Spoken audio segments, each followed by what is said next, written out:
Hola, buenas tardes. Mi nombre es José María Galán y soy profesor del Centro Universitario de Enfermería San Juan de Dios y director del máster en bioética de la universidad. Agradezco la invitación de la profesora Carmen Machuca a impartir estas jornadas, en las cuales pues, me han solicitado que os presente una introducción a lo que es la ética en la profesión odontológica. Vamos a seguir una presentación de PowerPoint y yo voy a ir explicando. Es posible que luego podamos tener un diálogo, por lo tanto podéis luego preguntar o hacer algún comentario a lo que estamos aquí presentando. La ética odontológica. Eh, la ética es algo muy importante en las profesiones sanitarias y, bueno, también el odontólogo, pues en su quehacer profesional, como el resto de profesionales sanitarios, pues tiene que tener en cuenta los aspectos éticos de su actuación. Se afrontan dilemas éticos en todos los días, en las consultas, en la actuación profesional, que tienen que ver con muchos aspectos de lo que hacemos, ¿no? Uno podría ser la propia competencia profesional, es decir, en relación a la preparación que requerimos para ejercer correctamente la profesión. Otra dimensión podría ser la relación con los pacientes, que hablamos de relación clínica, pues también en esa relación entre dos personas, que son el paciente y el profesional, pues hay una serie de elementos de carácter ético que hay que tener en cuenta. Ahora los veremos también. Después otro elemento, otro aspecto serían los conflictos de intereses, es decir, cuando se nos presentan en la profesión pues distintos objetivos, a veces de carácter personal y otras veces colectivos, que tenemos que gestionarlos, ¿no? Porque a veces hay intereses que pueden poco contradecirse, ¿no? Otro podría ser el tratamiento de pacientes de difícil abordaje o incluso la relación con otros compañeros, ¿no? En todas estas facetas, especialmente, hay unos elementos éticos importantes a tener en cuenta.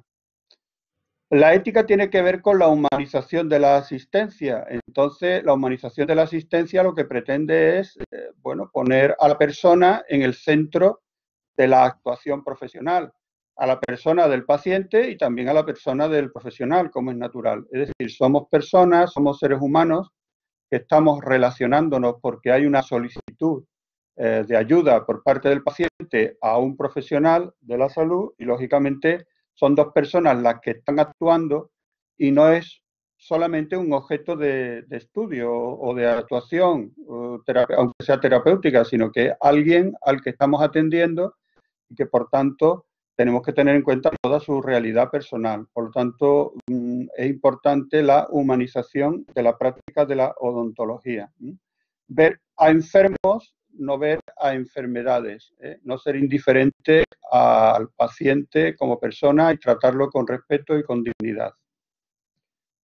La ética y la bioética. Estas son palabras que ahora, desde hace pues bastantes años ya, casi 30 o 40 años, pues están sonando mucho en el mundo de la salud. Tanto en profesiones como la medicina, la enfermería, pues se trabaja mucho sobre estas cuestiones, ¿no?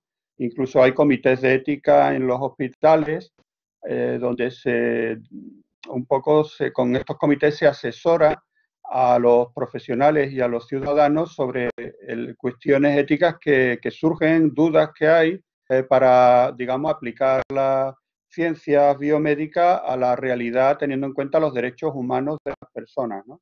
Entonces, como hay tantos avances tecnológicos y también hay tantos derechos, digamos, reconocidos cada vez con más proliferación, pues lógicamente hay a veces dudas de cómo aplicarlos, ¿no? Y ahí entra la ética y la bioética a tratar de hacer un discernimiento y un asesoramiento sobre estas cuestiones, ¿no? Me gustaría primero hablar o caer en la cuenta de cuando hablamos de ética, a qué nos estamos refiriendo, ¿no? Muy brevemente, como es lógico, porque la ética es una disciplina, es decir, es una parte de la filosofía. La palabra ética proviene del griego, éticos, que tiene que ver con la palabra carácter, es decir, como carácter es como el carácter es la naturaleza de las cuestiones, ¿no? Lo que es correcto, lo que es genuino, lo que tiene que ver con lo que es el significado real de las cosas. Y se trata del estudio moral y de la acción humana para promover comportamientos deseables. Hablamos de ética, también podemos hablar de moral. La moral es algo que es necesario para la convivencia humana porque, en definitiva, son aquellas normas y aquellas actitudes que nos permiten la convivencia, porque nos hacen tener en cuenta que somos seres sociales y, por tanto, tenemos que convivir, tenemos que actuar teniendo en cuenta a las otras personas. Bueno, pues la moral es algo que es necesario para que las sociedades progresen, para que se desarrollen. La moral es algo que es observable, es decir, podemos observar conductas morales y de hecho bueno, pues cuando somos pequeños y vamos desarrollándonos como personas, y nos integramos en los grupos, las familias, grupos de amigos, en los grupos educativos, en los grupos, etcétera, etcétera, de toda la sociedad, pues vamos también viendo una serie de normas y una serie de valores, de principios morales que nos ayudan a comprender un poco cuál ha de ser nuestra conducta con respecto a las otras personas y a nosotros mismos para conseguir una convivencia, digamos, adecuada, ¿no? Eso sería la moral. Y la ética es una disciplina que estudia la moral. Paradela Cortina, que es una autora importante, una catedrática de ética importante, ella nos dice, ¿en qué consiste la ética? Pues mira, la ética tiene que ver con lo que es la justicia y la felicidad, ¿no? Que son dos elementos esenciales para el ser humano, ¿no? La justicia como principio rector de nuestra vida y de nuestras relaciones con los demás y la felicidad como aspiración personal y por lo tanto algunas conductas nos van a orientar a un trato justo y a una, digamos, a una aplicación justa de lo que estamos realizando y también nos van a orientar a desarrollarnos como personas y a conseguir la plenitud personal y en ese sentido a la felicidad. Es decir, la felicidad y la justicia tienen mucho que ver con la ética, ¿no? La justicia es un principio que tiene que ver con los derechos humanos, ¿no? Es una exigencia mínima, o sea, la exigencia mínima de la justicia sería el respeto a los derechos humanos. En el mundo de la salud tenemos los derechos de los usuarios o de los pacientes. Es decir, cuando hablamos de derechos humanos en sanidad, pues estamos hablando de los derechos de los pacientes, que son aplicables a cualquier profesional, ¿no? Y esto tiene que ver con el principio de justicia. Y la felicidad pues tiene una naturaleza diferente según las personas, ya que cada persona opta por una forma, por un estilo de vida. A veces ese estilo de vida es más libre porque optamos libremente por él, otras veces se nos viene dado o las circunstancias nos obligan o simplemente no nos planteamos qué es lo que queremos hacer en la vida, sino que vamos funcionando un poco como un piloto automático y nos integramos en los grupos sociales donde estamos y no nos planteamos un poco qué es lo que queremos personalmente. En la medida en que seamos capaces de un poco de identificar cuáles son nuestras metas vitales, pues probablemente nuestra vida se va orientando más hacia esas metas vitales y el logro de esas metas sería un poco, el resultado sería la plenitud, la felicidad personal, ¿no? La realización personal. Por lo tanto, la justicia y la felicidad. Y también la ética tiene que ver con lo que es correcto o incorrecto, con el bien y el mal. El bien y el mal, bueno, que parece que puede ser fácil digamos, distinguir entre lo que está bien y lo que está mal, que a veces es muy fácil y otras veces no es tan fácil. Depende de las circunstancias que se vayan dando, ¿no? Tiene que ver esto del bien y el mal con el sentido de la vida, con el valor que le demos a las cosas que tienen que ver con nuestra vida, a las consecuencias de nuestros actos. El bien o lo bueno, que sería aquello que es positivo, constructivo, creativo, que le damos valor, que es deseable. Lo bueno, que puede ser enfocado un poco desde nuestra perspectiva subjetiva, lo que nos parece a nosotros bueno, y también lo bueno desde lo que en sí mismo es bueno, ¿no? Un sentido más objetivo de lo que es bueno. Nosotros podemos pensar que algo es correcto, que es bueno, pero podemos estar también equivocándonos, ¿no? En ese sentido, ¿no? Y quizás la sociedad también nos ayuda a identificar qué es lo bueno objetivamente hablando. Y lo malo es efectivamente lo que aniquila, lo que daña, lo que hace sufrir. Entonces, bueno, lo que procuramos es haz el bien y evita el mal, sería la máxima moral tradicional, ¿no? Haz el bien y evita el mal. En el mundo de la ética, pues para hacer el bien y evitar el mal, pues hay distintas maneras de abordar nuestra profesión, nuestra forma de actuación. Y bueno, en la Asociación Americana de Odontólogos, pues han sacado una serie de valores profesionales que tienen que ver con la odontología, ¿eh? Asociación Americana de Educación Dental. Los vamos a referir un poco para que veáis que son intuitivos, es decir, no es algo como muy complicado, sino que es intuitivo, pero que nos dan unas claves de la profesionalidad del odontólogo, cómo puede verse impregnada de ética, ¿no? Porque está impregnada de valores, es decir, los valores son, digamos, actitudes, realidades, conductas, realizaciones que nos hacen sentirnos bien, es decir, que valoramos o estimamos como algo positivo, ¿no? Y bueno, la Asociación Americana en Educación Dental, una de las cosas que estima como positivo para el odontólogo es que ejerza respetando, honrando el valor de los demás. Es decir, el respeto como valor universal, porque esto es un valor que todos tenemos que, como ciudadanos, ¿no?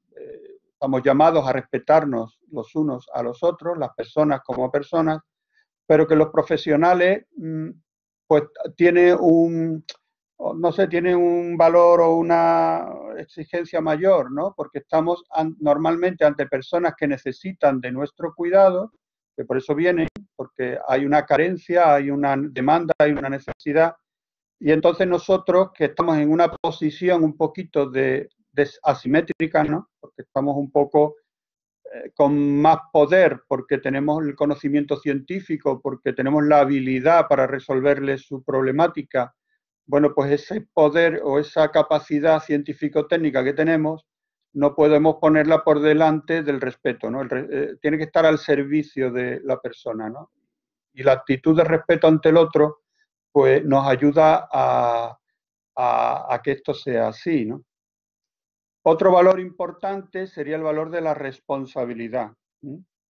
La responsabilidad es, bueno, tomar conciencia de lo que hemos de hacer, cuáles son nuestras obligaciones, y también tomar conciencia de las consecuencias de lo que hacemos, ¿no? O sea, no ser un inconsciente, sino tomar conciencia de que al realizar acciones profesionales, pues tiene sus consecuencias, ¿no? Y pueden ser positivas o pueden ser negativas. Entonces, el que es responsable, pues no se lanza a hacer cosas, digamos, así a lo loco, ¿no? Sin reflexionar, sino que utiliza una actitud muy importante también para los médicos, que es la prudencia, ¿no? La prudencia tiene que ver con la responsabilidad y además la responsabilidad es una característica de todas las profesiones, ¿no? Y especialmente de las profesiones sanitarias. Después, otro valor profesional del odontólogo efectivamente es la ciencia, ¿no? Porque la profesión implica conocimiento, implica que tú tienes unas capacidades, no solamente actitudes, con C, sino también aptitudes con P, que son habilidades, son conocimientos, son de técnicas, también de capacidad de diagnóstico, capacidad de ver y de discernir qué es lo más adecuado para resolver un caso concreto, ¿no? Entonces, el respeto, la responsabilidad, la ciencia, como veis, va todo unido de la mano. Otro valor sería el servicio, Es decir, claro, el servicio es para actuar en beneficio de la persona que viene a buscar nuestra actuación profesional, y también habla aquí de acercarse a los beneficiados con compasión. Eso de la compasión está ahora muy en boga, ¿eh?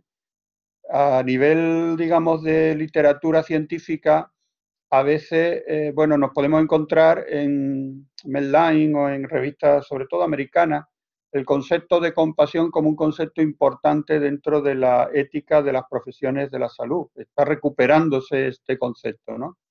La compasión, de alguna manera, es, hombre, darte cuenta del que tienes delante una persona que tiene un sufrimiento y una necesidad, y bueno, de alguna manera hacerte solidario con ese sufrimiento y con esa, es decir, que no es un instrumento, o sea, no estamos arreglando un televisor, no estamos reparando un automóvil ni un frigorífico, estamos actuando en beneficio de una persona que además tiene un mundo interior que, que está viviendo la situación de, digamos, de demanda de salud, pues posiblemente con preocupación, con incertidumbre, dependiendo del problema que sea. Hay problemas más sencillos o más banales y problemas que son de más gravedad, ¿no? Con más componente o más, o sea, que puede tener un pronóstico, digamos, peor, ¿no? Entonces, cada uno también lo vive a su manera, ¿no? Hay gente que es muy nerviosa y muy ansiosa. Cualquier problema, a veces y hay gente que es muy serena, a veces un problema grave se puede vivir con serenidad, y a veces cualquier problemita, aunque sea estético, imaginaros en odontología el tema estético también tiene su importancia, ¿no? Pues la estética tiene que ver con la autoestima de las personas, y bueno, pues de alguna manera esto les provoca mucha ansiedad. O sea que hay de todo, las personas reaccionan de distinta manera, pero es verdad que tienen como una vivencia interior de un poco de lo que les está ocurriendo, y claro, cuando acuden a uno, pues les ponen por delante el problema que traen, pero también cómo lo están viviendo. Claro, al tener esta actitud de servicio que tiene que ver con la compasión, uno está conectando también con ese mundo interior del paciente, y está haciendo un poco también de terapia integral, en el sentido de que no solo solucionamos un problema biológico físico, sino que también abordamos el problema del paciente a nivel psicológico y social, ¿no? Incluso a veces espiritual. Entonces hacemos una asistencia integral. Otro de los valores importantes sería el de la equidad, es decir, el de tratar a todos de la misma manera, con una cierta imparcialidad. Entonces, bueno, pues cualquier persona, claro, esto es fácil decir, a veces es difícil, porque, claro, hay tanta variedad de personas, que también para ser profesional de la salud tiene uno que tener la capacidad de saber comunicarse, relacionarse, conectar con las personas, a veces con personas que son muy diferentes a como tú eres, que nunca jamás hubiera sido tu amigo o hubiera sido alguien cercano a ti, sino por ser muy distinto, ¿no? Entonces, estamos para todos, es decir, para los que son afines a nuestro modo de ser, o a nuestro nivel cultural o social, o no sé, que estamos como en onda con esas personas, y para el que no, ¿eh? Y hay veces, muchas veces, que verdaderamente, pues el que tenemos delante es muy diferente a nosotros, ¿no? Entonces, el tratar a las personas con imparcialidad y no favorecer a unos, digamos, y perjudicar a otros de una manera arbitraria, ¿no? Eso es la equidad. Y también la integridad, es decir, la integridad que tiene que, a nivel moral, la integridad tiene que ver con la honestidad, es decir, la honestidad de no querer engañar, de no querer aprovecharse de las personas a nivel psicológico y a nivel económico. Por ejemplo, no cobrarle a lo mejor más de lo que está estipulado, o sea, no engañarle desde el punto de vista de la relación también económica que hemos de tener con los pacientes, porque lógicamente, bueno, pues un profesional tiene que tener esta relación económica porque vive es su medio de vida, ¿eh? Entonces es lícito tener esta relación, pero claro, lo que no es lícito es ser deshonesto, ¿no? Y dar gato por liebre, por ejemplo, ¿no? O engañar o inflar un presupuesto, etcétera, ¿no? Y después, a nivel personal, pues también, hombre, un profesional de la salud, pues se espera que sea una persona hombre con una cierta moralidad, ¿no? Y con una cierta coherencia entre lo que dice, lo que hace, con una persona que tiene valores, ¿no? Y esto tiene que ver con la integridad. Para ser un odontólogo y un profesional excelente no basta con uno de estos elementos, sino que es necesario, entendemos, digamos, conjugar todos ellos para lograr la excelencia. Dentro de nuestra relación con los pacientes, pues tenemos también una experiencia de tipo ético, es decir, no solamente es una experiencia técnica como científico o como técnico, ¿no?, en la materia, sino también una experiencia de carácter ético. La experiencia ética no solamente, o sea, esto vale para toda la vida, no solamente para el mundo profesional, pues puede ser, ¿a qué nos referimos cuando estamos hablando de esa experiencia ética, ¿no? ¿Cuándo vivimos o cuándo identificamos que estamos ante una cuestión de carácter ético? Pues podemos identificarlo por varias cosas, ¿no? Una de ellas sería la sensación de deber o obligación por la justicia y el respeto a los derechos humanos. Es decir, cuando nos evoca una situación concreta, nos evoca esa obligación por la justicia, es decir, yo tengo que actuar o no puedo hacer no sé, esto que podría hacer, pero no puedo hacerlo por respeto a los derechos humanos, pues estamos ante una experiencia de obligación moral. Esa obligación moral, pues, es una experiencia que podemos tener todos y que en el mundo profesional, pues, se da todos los días, ¿no? Por ejemplo, la obligación de saber digamos, de ser, digamos, un profesional que sepa resolver lo que tiene entre manos, ¿no? Que tiene la capacitación suficiente, ¿no? Esa obligación de dar digamos, una respuesta de calidad ante las situaciones, ¿no? Podría ser una experiencia de deber. También otra experiencia de ética podría ser la de la alteridad o de la entrega personal a otro buscando su bien. Eso tiene que ver con lo que hemos dicho antes también de la compasión. Es decir, si vemos en la otra persona a alguien que necesita de nuestra ayuda, bueno, pues de alguna manera tenemos una experiencia de solidaridad, de alteridad, lo tenemos en cuenta como persona, ¿no?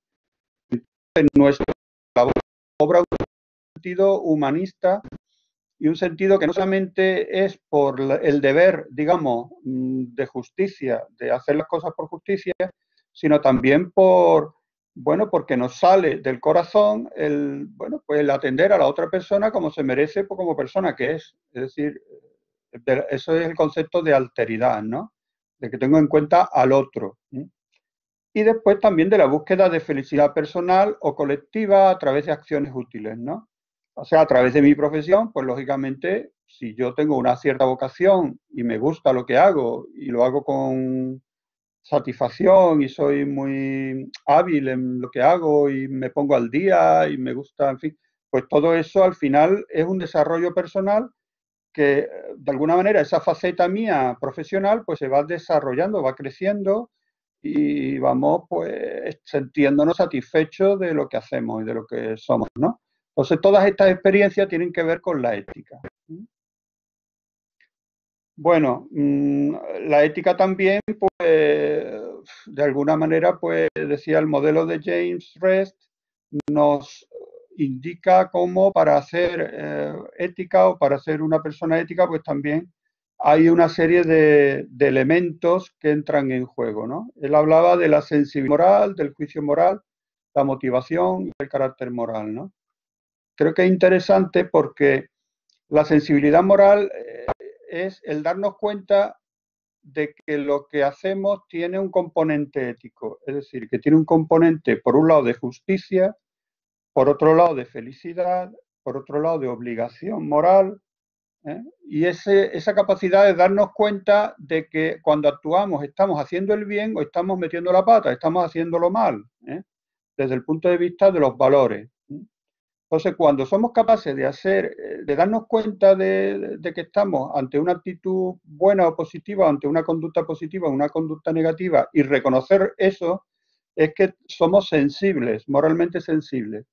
Hay personas que son más sensibles moralmente y otras que son insensibles, es decir, que no tienen sensibilidad moral y que actúan de una manera un poco amoral o sin moral, ¿vale? Una vez que nos damos cuenta de que estamos ante una situación de bien o de mal moral, pues también podemos hacer un juicio moral, que es razonar y encontrar argumentos, si es que hay distintas posibilidades de actuación, para buscar cuál sería lo más razonable desde el punto de vista de la justicia o desde el punto de vista de la búsqueda de la felicidad, ¿no? Después otro elemento es la motivación moral, que este autor nos dice que es un compromiso personal para la acción moral, aceptando la responsabilidad sobre los resultados o consecuencias de los actos. Hombre, los profesionales debemos caer en la cuenta de que hemos de estar motivados moralmente, ¿eh? Porque el ser profesional implica una moralidad, ¿eh? Se implica aceptar un código ético. Ahora vamos a hablar luego del código ético. Bueno, pues esa motivación moral, es decir, de querer hacer las cosas correctamente que tiene el profesional, pues algo también importante, ¿no? Y el carácter moral que se adquiere cuando uno va practicando todo esto y que de alguna manera pues toma un hábito, una manera de responder ante la realidad que tiene en cuenta los principios y los valores éticos de la profesión. Porque profesionalidad y ética están íntimamente unidos. De hecho, un profesional no se entiende sin sin una dimensión ética.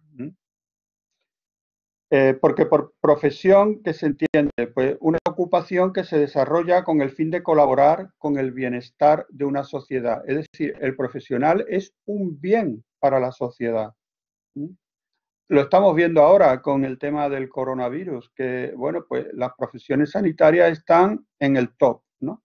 ¿Por qué? En el top social. A las 8 de la tarde, dentro de un rato, vamos a oír los aplausos, ¿no? En las calles hacia los profesionales de la salud. Pues porque la profesión sanitaria se entiende que es un bien social, ¿eh? Y así se reconoce. Entonces, ¿por qué es un bien social? Porque, entre otras cuestiones, porque actúa con ética. ¿Cuántas profesiones? Bueno, al actuar con ética implica muchas cosas, pero entre ellas estamos viendo que implica el darse a sí mismo, o sea, el estar al servicio del enfermo, ¿no? Entonces, se está reconociendo a nivel social y se está identificando cómo el profesional de la salud está al servicio del enfermo, incluso por delante de sus propios intereses personales. Claro, esto es mucho decir, claro. También es verdad que, hombre, que no se puede tampoco exigir el heroísmo a nadie, ¿no? A ningún profesional, pero bueno, que de alguna manera el profesional de la salud, un poco héroe sí que es, ¿no? Porque da más de sí de lo que percibe, ¿eh? Da más de lo que percibe. Y entonces hay un desequilibrio entre lo que uno da y lo que percibe, ¿eh? Lo que percibe económicamente, lo que percibe afectivamente, etcétera, ¿no? Es una profesión que tiende a darse, ¿eh? Entonces, tiende a darse quiere decir que tiende a actuar de una forma ética, porque la ética, ya hemos visto antes que tiene que ver con la alteridad, ¿eh? Con la alteridad, es decir, con el buscar el bienestar de la sociedad y de las personas, ¿no? La ética profesional se entiende como la forma de llevar a cabo nuestro quehacer e implica entrega vocacional, responsabilidad, honestidad intelectual y práctica. Es fundamentalmente un compromiso vinculado con la calidad moral de nuestro trabajo, ¿vale? Se espera de los profesionales, además de la competencia técnica y científica, conductas éticas orientadas al ciudadano. Por eso hay unos códigos éticos, ¿eh? Es decir, que para ejercer tendréis que estar colegiados y el Colegio de Odontólogos tiene su código ético. No sé si esto lo sabéis o lo conocéis o lo habéis visto por algún sitio, alguna asignatura que se os hable del tema, pero existe este código ético. Entonces, el código ético que persigue, bueno, pues precisamente orientar los profesionales hacia el bien hacer, hacia el bien situarse ante el paciente, hacia hacer un servicio que sea positivo, que tenga unas repercusiones positivas para la persona en concreto y para la sociedad. Entonces hay una serie de normas que están recogidas en los códigos deontológicos, normas que son de carácter ético, que algunas de ellas las vamos a ver ahora, y que, bueno, pues que tenemos que conocer para estar en la onda del profesional. Es decir, uno de los motivos por los que existen los colegios profesionales es precisamente para, digamos, garantizar que los códigos éticos de la profesión en concreto se cumplen. De hecho, el colegio profesional suele tener una comisión por si hay algún aspecto de la tarea profesional de alguno de los miembros de ese colegio profesional que no corresponde al código ético, pues se le puede denunciar, la comisión lo puede estudiar y si verdaderamente esa persona ha cometido una infracción grave, la puede retirar de la profesión. Es decir, que por una mala práctica desde el punto de vista ético, puedes dejar de tener permiso para ejercer tu profesión, porque claro, los grupos profesionales buscan que el bien que suponen para la sociedad perdure, se mantenga. Y ese bien, uno de los elementos es el ético y una de las maneras de que perdure es tener en cuenta estos códigos y que todo el mundo los respete para, digamos, que la imagen y lo que se le pueda esperar de un odontólogo, pues bueno, pues sea algo positivo y de alguna forma la profesión esté prestigiada y tenga un cierto nivel también, no solamente científico, sino un nivel ético y moral, ¿no? Que le da un marchamo, le da una garantía a la sociedad de que las actuaciones de los profesionales de la odontología pues van a ir siempre en beneficio de las personas, que no se van a aprovechar de las personas. Entonces esto es importante y por eso están los colegios profesionales con los códigos éticos. ¿Vale?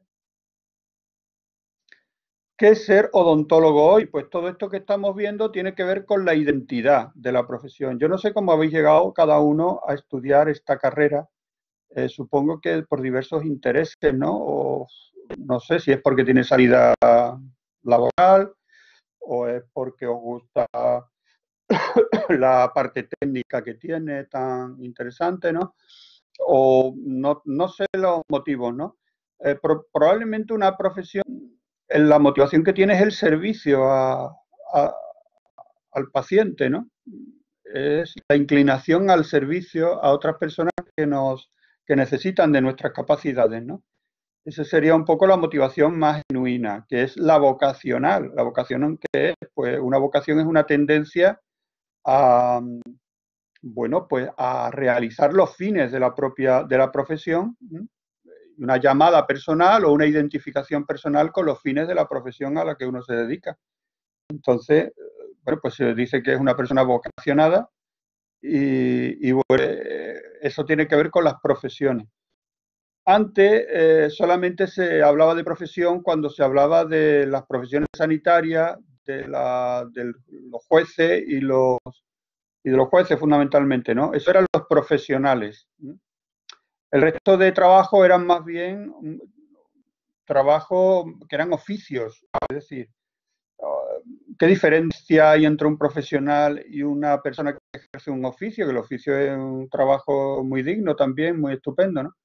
Bueno, porque el profesional tiene una serie de responsabilidades que van más allá de realizar una tarea, digamos, práctica o rutinaria, sino que tiene que ver con bienes de carácter más superior, como es la salud, ¿no?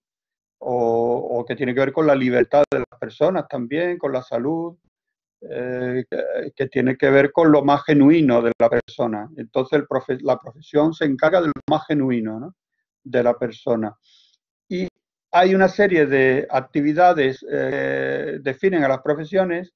Una de ellas es que se realiza de una forma institucionalizada, prestando un servicio específico a la sociedad.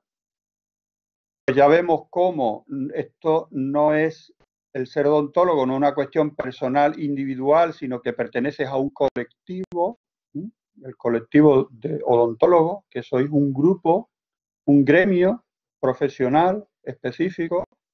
Por lo tanto, que hay unas normas, que hay unas tradiciones, que hay unas maneras de hacer las cosas, ¿no? Que por eso se habla de una institucionalización de ese grupo. No es alguien que actúa en solitario y a lo que le parece, sino que está dentro de un margen, de un marco común con otros profesionales que se dedican a lo mismo, ¿no?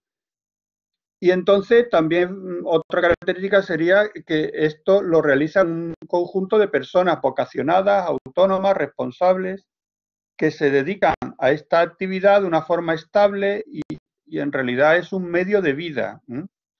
El profesional, aunque cobre y tenga que vivir de su profesión, su primer fin no es el económico. El primer fin es la salud de las personas. Que luego, bueno, pues su medio de vida sea este, ¿no? Lógicamente. Pero claro, por eso se habla de que no, bueno, de que no tiene que haber un afán de lucro. Es decir, el que tenga afán de lucro, pues puede ponerse yo qué sé, a realizar una actividad económica o a montar una empresa de otras características cuyo fin directamente sea el lucro, es decir, sea sacar dinero. Pero claro, el fin primero no es sacar dinero, el fin primero es atender a las personas. Aunque luego a consecuencia de eso, pues lógicamente hay unos monumentos que también tienen unos límites, es decir, que esto también hay que saberlo, ¿no? Después se forma con otros profesionales un colectivo que obtiene o trata de obtener el control monopolístico sobre el ejercicio de la profesión. Es decir, eh, ser odontólogo tiene unos requisitos que no solamente es el título universitario, sino que te integras en un profesional que está, digamos, formalizado a través de los colegios profesionales y que tanto las facultades de odontología como esos grupos profesionales controlan la práctica de la profesión. Es decir, definen qué es la ortopraxis de lo que no es ortopraxis, es malpraxis. Y además definen quién está dentro del grupo. Nadie puede arrogarse porque se le ha ocurrido ese día decir que es odontólogo. No, yo es que soy odontólogo. Bueno, tú eres odontólogo, ¿dónde está el título? Estás colegiado. O sea, que nadie puede ejercer la odontología si no tiene una serie de requisitos, digamos, formativos y también formales, que estamos diciendo. Por lo tanto, ese grupo profesional controla de una manera, como un monopolio, la actividad que realiza cada uno de sus miembros. Y claro, la profesión, como se ocupa de bienes superiores, pues normalmente requiere de un proceso de capacitación teórica y práctica largo y costoso. Y al superar todo este proceso, pues de eso va a depender que tengas una acreditación o una licencia para ejercer dicha profesión. Por lo tanto, todos estos elementos son los que definen a una profesión. El odontólogo es un profesional de la salud, pues igual que puede ser el médico, la enfermera, el fisioterapeuta, psicólogo, etcétera, ¿no? Entonces, o terapéutico ocupacional, que son las profesiones sanitarias, de las profesiones sanitarias, para ser un profesional, tienen que cubrir estos requisitos, ¿no? Y por lo tanto prestar el servicio desde ese rol profesional. Uno pertenece a un colectivo profesional y se identifica con ese colectivo profesional. Ahora, cuando hablamos de qué es un buen profesional, pues a lo mejor cuando queremos calificar al profesional y que un profesional es bueno o no es tan bueno, ¿en qué nos fijamos, no? Podemos decir, alguien con cierta pericia técnica o habilidad práctica que no va más allá de hacer las cosas materialmente bien, o alguien moralmente también comprometido, ¿no? Es decir, ¿es solamente un técnico, un científico técnico, o incorpora el mundo de los valores a su actuación profesional? Claro, ¿qué incluye una buena carrera profesional? Triunfar, haber alcanzado la excelencia, haber sabido enriquecerse, haber logrado una práctica. Pues algo de esto puede haberlo, ¿no? Pero solamente esto. Thomas Percival, en el año 1740-1804, que vivió en ese periodo, pues ya él hablaba de que la excelencia profesional requiere de un plus moral, es decir, que no solo son estos valores que hemos dicho antes los que, digamos, configuran el concepto de buen profesional, sino que el profesional, dice Percival, que es el que debe saber subordinar los intereses personales a los del paciente y a los del público en general. Es decir, se le supone al profesional una capacidad de poner por delante el servicio a los demás, ¿no? Y esto, pues, requiere de un plus moral, como es natural, ¿no? Por lo tanto, es una persona experta o competente en una determinada área del saber y una persona comprometida y moralmente responsable en el desempeño de la función o actividad que realiza. Son las dos cosas, ¿no? ¿Cuáles son los principios, valores o virtudes intrínsecos a la profesión? Y entonces ahora vamos a la tercera parte de esta charla, de esta conferencia, hablando de los principios bioéticos odontológicos. Los principios bioéticos, como sabéis, pues surgen en Estados Unidos a finales del siglo XX y se identifican en relación a la investigación biosanitaria y luego pasan a la clínica asistencial, de los médicos sobre todo.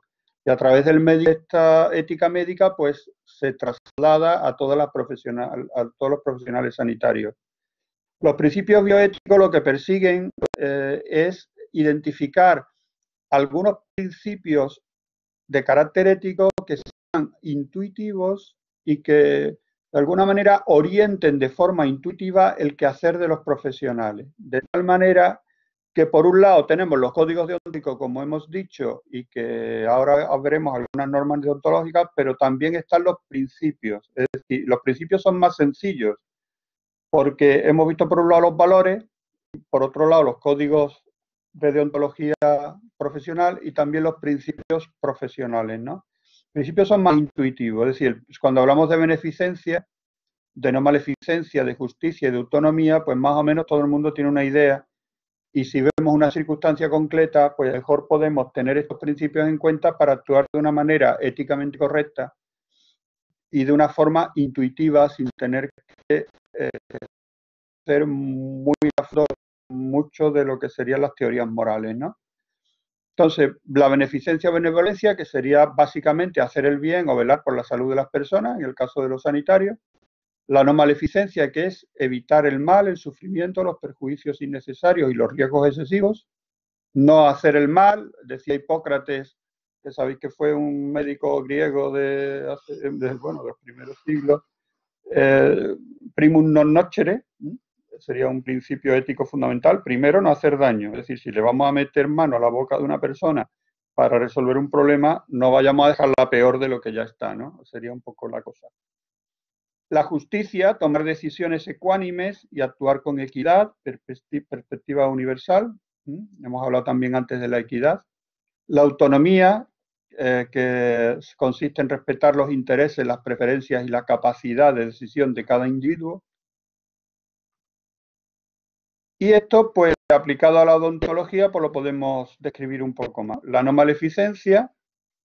¿Por qué pongo primero la no maleficencia? Porque, como hemos dicho antes, lo primero es no hacer daño. Es decir, el dañar o el que perjudiquemos a alguien con nuestra actuación profesional sería éticamente lo peor, ¿no? O sea, lo peor sería que actuásemos e hiciéramos más daño que bien, ¿no? El principio este de no maleficencia afirma esencialmente la obligación de no hacer daño intencionalmente. Diego Gracia, que sabéis, supongo que lo conocéis, este es un catedrático de la historia de la medicina de la Universidad Complutense de Madrid, que es el hombre jubilado, pero que ha sido un poco uno de los padres de la bioética en España. Un referente a nivel de bioética. Y entonces él dice que el principio de no maleficencia es el fundamento de la ética médica y por ende de toda ética de las profesiones sanitarias, ¿no? Dice más, dice que esto es el principio ético fundamental de cualquier sistema moral. Ya lo hemos dicho al principio de nuestra exposición, cuando hemos analizado el concepto de bien y el concepto de mal, como lo primero es evitar el mal y hacer el bien, pero claro, primero evita el mal, ¿no? De este concepto de no maleficencia viene la idea de mala praxis. Mala praxis profesional, por eso nos pueden meter en la cárcel en un momento dado por una mala práctica profesional. O sea que esto es grave, es decir, el actuar de una manera dañina, pues genera lesiones a veces, y esas lesiones, pues la persona pues puede defenderse y decir, bueno, y denunciarte, ¿no? Por esa mala práctica. Aparte del daño que hace desde el punto de vista moral, también tiene unas repercusiones legales. La ley siempre una dimensión diferente a la dimensión ética, pero de alguna manera también va vinculada, ¿no? Cuando hacemos algo mal hecho desde el punto de vista ético, no siempre, pero muchas veces tiene un castigo también desde el punto de vista legal. Entonces, cuando hablamos de mala praxis profesional, esto es que tiene un castigo desde el punto de vista moral, pero también, o sea, de moral por la culpabilidad o por que hemos hecho un daño, pero también desde el punto de vista legal puede tener un castigo económico o incluso de cárcel, ¿no? Esta mala praxis podría definirse como un ejercicio errado o una práctica sin habilidad por parte de un profesional de la salud que puede causar daños a la salud del paciente. Implica descuido, omisión de actos debidos. Actos debidos es, bueno, que si tú te comprometes con un paciente a atenderle y estás en ello, pues tienes que cumplir con una serie de normas profesionales y científicas. Entonces, hay cosas que tienes que saber resolver. Entonces, si no las haces, pues puede haber una omisión de actos debidos, una desatención. Y la cuestión está en que toda esta omisión, descuido o desatención, que puede ser una mala práctica por omisión, genera resultados negativos que perjudican no solo al paciente, sino también al profesional, ¿no? La malipraxis se da por no tener cuidado razonable al momento de realizar un determinado tratamiento. También se puede dar porque hacemos las cosas mal y hacemos daño, ¿no? También puede haber mala práctica no solamente a la hora de hacer la técnica odontológica o el tratamiento, sino también en el trato con el paciente, es decir, el trato personal. Aquí hay ejemplos que se pueden dar. He sacado de alguna revista de ética, de artículos que hay sobre ética odontológica, ¿no? Publicados en revistas científicas. Entonces, bueno, he traído aquí estos ejemplos para que nos hagamos idea de la maleficencia. También es una maleficencia que puede ser física o de meter la pata en el tratamiento o a nivel de trato, ¿no? En la relación profesional con sus pacientes, el dentista evitará por constituir conductas no éticas y habla de incluir en prácticas de charlatanismo sin base ni conocimiento científico. Prometer al paciente a sus familiares curaciones de azar o imposibles. Prometer y garantizar resultados. Practicar procedimientos ilusorios. Aplicar tratamientos simulados o ficticios. De alguna forma esto es engañar, ¿no? Emplear técnicas no contrastadas científicamente. Por eso es importante la evidencia científica y actuar siempre con base científica en lo que hacemos, Y por eso se estudia odontología en la universidad. No es un arte esotérico, sino que es una ciencia. Forma parte de las ciencias de la salud. Entonces, no utilizar medidas que no estén verificadas desde el punto de vista de la ciencia. Practicar sobre tratamientos o infratratamientos. Realizar tratamientos mutilantes innecesarios. Producir deliberadamente incapacidades parciales o totales en las funciones estomatognáticas. El dentista no aceptar remuneración fundada en normas de productividad, de rendimiento, horario o de cualquier otra disposición que atente objetivamente contra la calidad de su asistencia.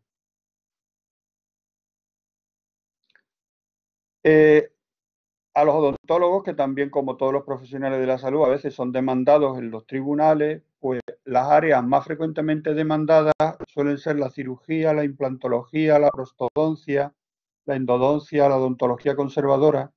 Y las áreas con menos número de reclamaciones, pues puede ser la periodoncia, la ortodoncia, los problemas de la técnica anestésica, para que veamos también que hay prácticas dentro de la propia profesión, de la misma profesión, hay algunas prácticas donde la mala praxis puede ser más frecuente o más posible y otras donde será menos, ¿no? Pues también por hacer una reflexión. Otra maleficencia puede ser la maleficencia de medios, ¿eh? Por ejemplo, ausencia de expediente clínico, omisión de historia clínica y consentimiento válidamente informado, que anula el sustento legal de las declaraciones clínicas del paciente. Carencia de auxiliares diagnósticos. Estudio, por ejemplo, estudio radiológico, de gabinete, referencia de interconsultas, un inadecuado manejo farmacológico, deficiencia de un pronóstico y plan de tratamiento. Maleficencia en cuanto a la seguridad, por ejemplo, exponer al paciente a riesgos innecesarios o no salvaguardar la integridad física, clínica y psicológica del usuario.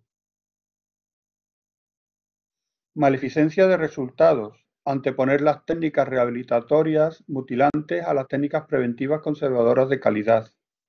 Insatisfacción del paciente ante los ofrecimientos prometidos a priori por el facultativo. Tratamientos exageradamente prolongados o costosos. En cuanto a la no maleficencia, por lo tanto, hay algunos aspectos que tienen que ver con la ética, que es no hacer daño.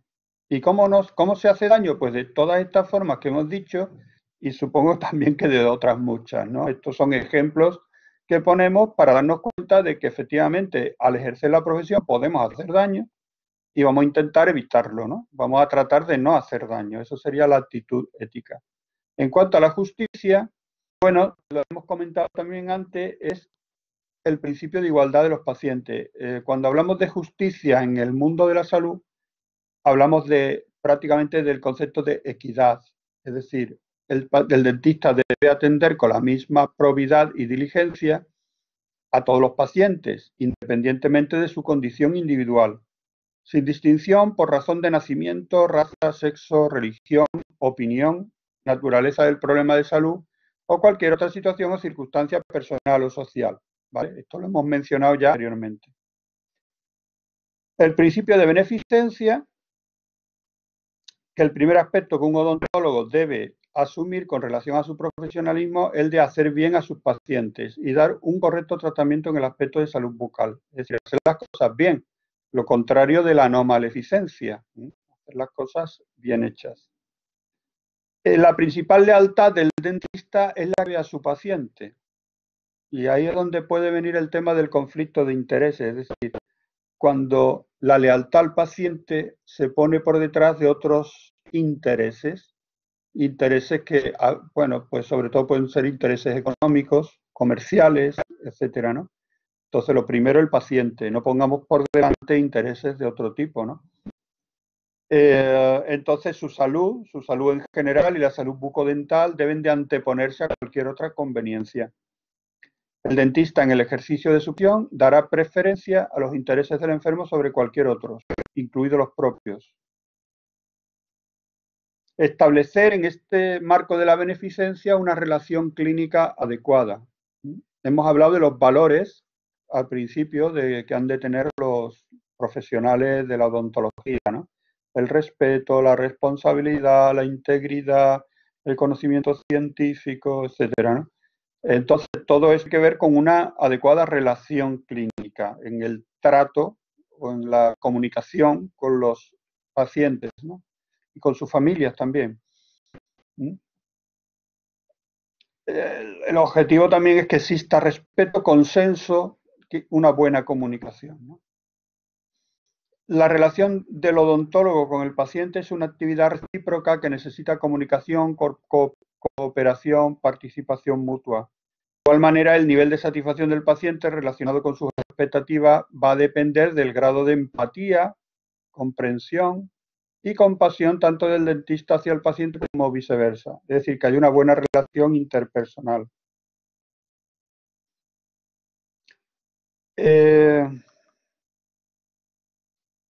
La relación entre el dentista y el paciente debe ser de confianza.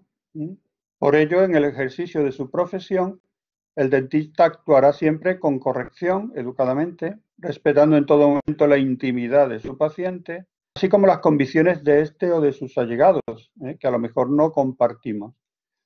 Por lo tanto, está todo el tema de la confianza, que tiene que ver también con el respeto y tiene que ver con el derecho que tiene el paciente a la intimidad y como contraprestación del profesional, la obligación del secreto profesional. Es decir, que todo esto tiene que ver con la confianza, ¿no? El dentista evitará cualquier demora injustificada en su asistencia, sobre todo cuando son situaciones de urgencia. Se deberá dar a conocer al paciente o a su tutor, en caso de menores, o representante legal, la identidad del dentista responsable que lo va a tratar. Es decir, la confianza requiere que haya también una identificación de la persona con la que estamos tratando. Es decir, que a veces en el mundo de la salud, aunque parezca mentira, pero no es raro que estés interactuando con un profesional de la salud que no sabes ni quién es, ni si es médico o qué tipo, o dentista o enfermero, me da igual. Y cómo se llama y si realmente tiene la titulación que dice tener, etcétera, etcétera. Entonces, importante darse a conocer con tu nombre y con tu cualificación profesional, ¿no?, al paciente. Según Prasad, la relación entre el odontólogo y el paciente puede basarse en 3 modelos éticos. Esto ocurre en todas las profesiones de la salud. Un modelo paternalista, un modelo de ingeniería y un modelo de contrato social. Los vemos brevemente. El modelo paternalista es un poco, vamos, que es evidente, es que quien decide en la relación solamente es el odontólogo, ¿no? El dentista sabe lo que es correcto, que era la mejor opción, y no pregunta, sino que impone su criterio, ¿no? El dentista se considera como si fuera el padre, ¿no? El padre del paciente, en el sentido de que elige o decide por el propio paciente, no le deja al paciente decidir por sí mismo, ¿no? Esto te parece ahora mismo pues una cosa como muy violenta, ¿no? Pues bueno, tradicionalmente ha sido así, es decir, los profesionales sanitarios han venido decidiendo por los pacientes desde siglos, hace siglos y siglos. Es cuando aparece el principio de autonomía y el respeto a las decisiones de las personas autónomas, cuando este derecho se incorpora al mundo de la salud, y entonces, bueno, se les recuerda a los profesionales que efectivamente que son los que tienen que proponer el mejor tratamiento posible y sus alternativas, pero que son los pacientes los que tienen que aceptar o no aceptar la propuesta que hace el profesional, ¿no? Por una cuestión de respeto, ¿no?, a su libertad y a su integridad.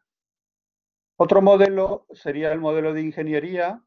En este tipo de modelo, el odontólogo está tan distante y deja el control completo de la decisión al paciente. Es decir, este no se implica, sino que prácticamente como que el paciente viene ya pidiendo que lea alguna técnica concreta, y bueno, que tampoco es correcto, ¿no? Porque a veces el paciente que ha visto en internet o que le han dicho o el amigo, la vecina o el familiar que lo que necesita para su caso es tal cosa o tal otra, y viene muy decidido planteando una serie de opciones, pero claro, el profesional también tiene que actuar, ¿no? Y tiene que sopesar esas peticiones del paciente y tienes que equilibrar, ¿no? Por eso la relación idónea sería esa relación equilibrada donde hay una propuesta por parte del dentista y también hay una participación en la toma de decisiones y una aceptación final del tratamiento por parte del paciente. La confidencialidad estaría en el marco de la buena relación clínica, hemos hablado algo de ella. La confidencialidad no solamente tiene que ver con el respeto a la no divulgación de los datos personales, que sabéis que hay una ley de protección de datos en España cada vez más exigente y que sobre todo pues lo que te obliga es a mantener en secreto y con una serie de requisitos informáticos y de archivo, de almacenamiento, pues todos los datos personales de los pacientes, etcétera, etcétera, de su historia clínica, etcétera. Pero también tiene que ver esta confidencialidad a nivel de lo profesional con lo que significa los datos biográficos y los valores del paciente, ¿no? Y lo que el paciente piensa, lo que el paciente cree, lo que el paciente prefiere, o problemas personales que tienen los pacientes que manifiestan en la relación clínica y que, bueno, pues que uno pues tiene que mantenerlos en secreto, ¿no? Y no divulgarlos en otros espacios. Entonces, la confidencialidad es una característica clásica de las profesiones sanitarias, el secreto profesional, y aparte de ser, o sea, lo que se vulnera aquí es el derecho a la intimidad de las personas, y bueno, pues esto es un derecho fundamental, el derecho a la intimidad de las personas. Lo que corresponde a ese derecho sería la confidencialidad. Normalmente las personas nos van a desvelar aspectos de su vida privados cuando tienen que ver con su patología, pero a veces nos van a desvelar también sin que tenga que ver con su patología, y en cualquier caso todos esos datos deben de quedar en la consulta y no divulgarlos en otros espacios, ¿no? Bueno, pues como veis, con todo esto, lo que hemos pretendido es hacer una introducción de qué significa la ética, más o menos, una introducción, o sea, un recordatorio de qué quiere decir la palabra ética, ética profesional, y ética profesional del odontólogo en concreto, y cómo el odontólogo tiene unos valores profesionales, o debería tenerlo, cómo para ser profesional pues es necesario incorporar estos valores y ponerlos en práctica, y cómo también desde la bioética y los principios de la bioética pues se nos puede dar luz en los casos concretos para evitar la no maleficencia, para aplicar la justicia, la beneficencia y respetar la autonomía de los pacientes en el marco de una relación confidencial con ellos, y que todo esto configura el ser un buen profesional, ¿eh? No solamente, por supuesto, es tener habilidades científico-técnicas, que es importantísimo, sino también el tener estas habilidades más desde el punto de vista humanístico, que, bueno, pues que de siempre las profesiones de la salud pues han tenido y que esperamos que sigan manteniendo. Pues nada más, muchas gracias, y bueno, pues si es posible, pues tendremos un diálogo o alguna pregunta. Buenas tardes.